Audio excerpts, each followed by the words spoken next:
There's been some interesting classification of architecture. Up until this time, people tend to differentiate business architecture from information architecture from technology architecture. Now, normally, when they say business architecture, what people tend to have in mind is the business process model. They're talking about the business process model, but a more robust definition of business architecture, from my standpoint, would be the total set of row 2 models. That would be business architecture, would include the asset structures, the process model, the distribution model, the workflow or organization model, the dynamics or timing model, and the strategy, the objectives and strategy of the enterprise. That'd be a more robust definition.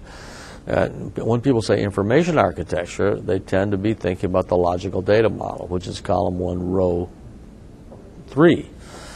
But a more robust definition of information architecture, or maybe I would call it systems architecture, would be the total set of row 3 models, which would include not only the data model, but also the application functionality, the logical distribution, the presentation structures, the system dynamics, and then the business rules. That would be a more robust definition of systems architecture, or some people call it, say, information architecture. That's a little bit more limiting.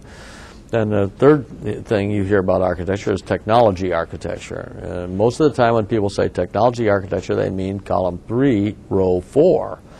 That's the distribution from a physical standpoint.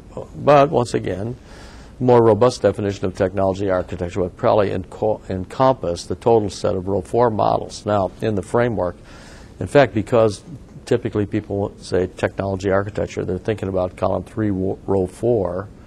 I named that column, or that cell, technology architecture. Actually, the original name on it was systems architecture. That's what we would have called it for the first 50 years of data processing. But in the last 5 years or so, I changed the name to be technology architecture because of common usage. Now, I'm not, I'm reluctant to make many changes. I don't want to make changes to names of things in the framework because there's enough uncertainty and confusion. I try to maintain it as stable as possible.